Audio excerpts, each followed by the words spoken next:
Muy buenas tardes, amigas y amigos. Hoy, martes 9 de marzo de 2021,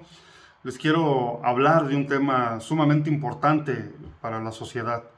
la violencia de género.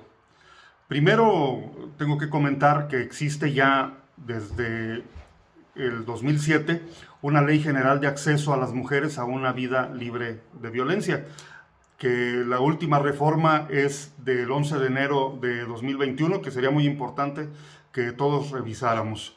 Esta Ley General de Acceso de las Mujeres a una vida libre de violencia tiene por objeto prevenir, sancionar y erradicar la violencia en contra de las mujeres. Esta ley nos anota 5 tipos de violencia que las mujeres pueden recibir,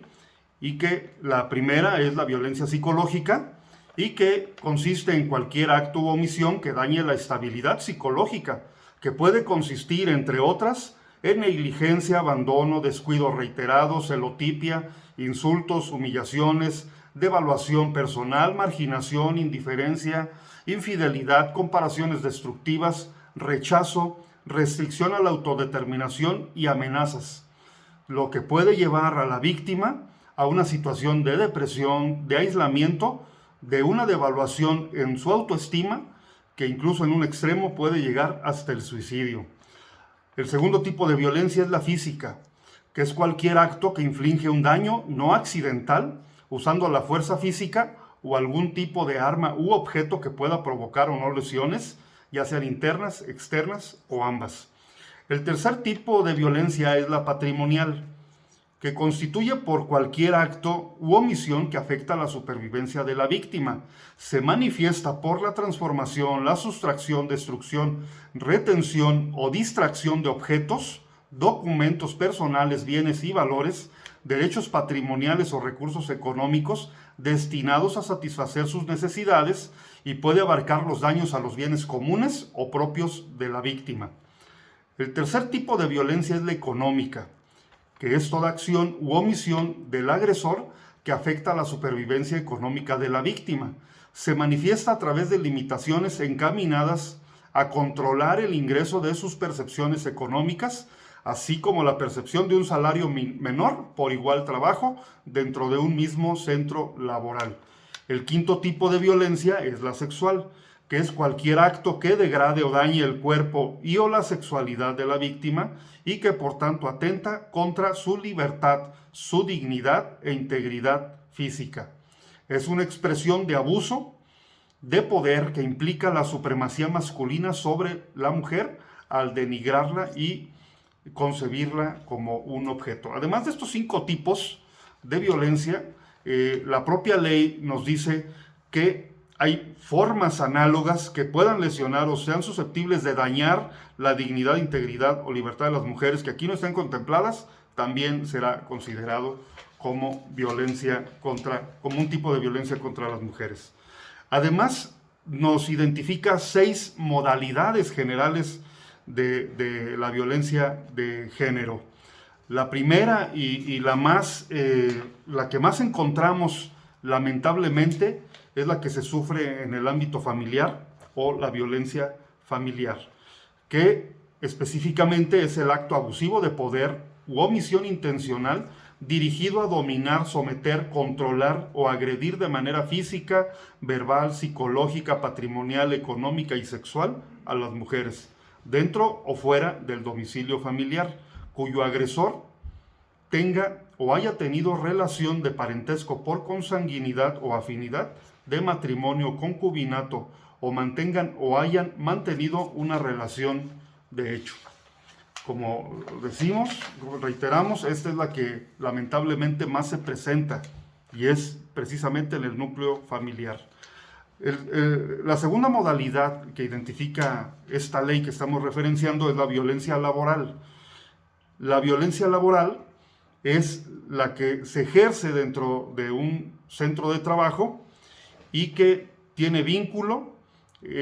con el género, es decir,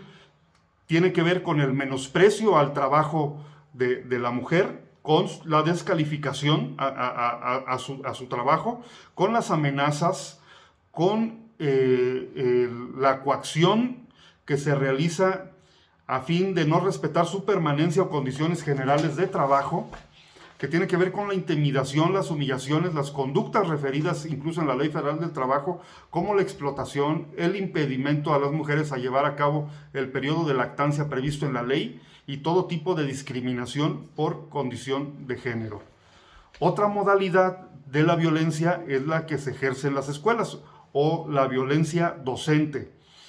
que son aquellas conductas que dañan la autoestima de las alumnas con actos de discriminación por su sexo, edad, condición social, académica, limitaciones o características físicas que infligen los maestros y las maestras. Lamentablemente este tipo de violencia también es muy recurrente en la sociedad. Otra modalidad de violencia es la que se genera en la comunidad, que son los actos individuales o colectivos que transgreden derechos fundamentales de las mujeres y propician su denigración, su discriminación, su marginación o exclusión en el ámbito público. Otra modalidad es la violencia institucional, es decir, los actos u omisiones de los servidores públicos, de las servidoras públicas, de cualquier orden de gobierno que discriminen o tengan como fin dilatar, obstaculizar o impedir el goce y disfrute de los derechos humanos de las mujeres, así como su acceso a las políticas públicas destinadas a prevenir, atender, investigar, sancionar y erradicar los diferentes tipos de violencia. Otra modalidad de violencia es la política, que en periodos electorales y durante el ejercicio público de una mujer se pueden llegar a presentar, y que esencialmente es toda acción u omisión, incluida la tolerancia, basada en elementos de género y ejercida dentro de la esfera pública o privada, que tenga por objeto o resultado limitar, anular o menoscabar el ejercicio efectivo de los derechos políticos y electorales de una o varias mujeres. El acceso pleno, ejercicio de sus atribuciones se ve limitada también, y todo lo que tiene que ver con su cargo, labor o actividad. Esto es violencia política de género. El libre desarrollo de la función pública, la toma de decisiones, la libertad de organización, así como el acceso y ejercicio de las prerrogativas, debe ser libre para las mujeres en los 3 ámbitos de gobierno, incluso tratándose de precandidaturas, candidaturas, funciones o cargos públicos del mismo tipo.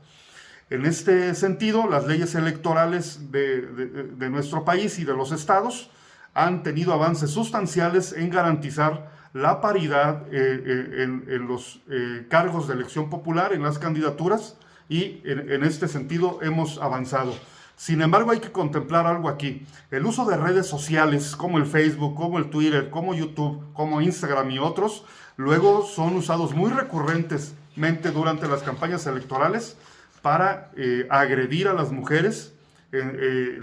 candidatas, las mujeres aspirantes a un cargo de elección popular, y por supuesto que esto también es violencia. Finalmente, la modalidad que pues obviamente más nos duele, la que más nos pesa, es la violencia feminicida, la violencia que llega a privar de la vida a una mujer, y que es la forma extrema de violencia de género contra las mujeres, producto de la violación de sus derechos humanos en los ámbitos público y privado, conformada por el conjunto de conductas misóginas que pueden conllevar impunidad social y del Estado, y puede culminar en homicidio y otras formas de muerte violenta de las mujeres. Yo quiero invitar a las mujeres que nos están viendo y escuchando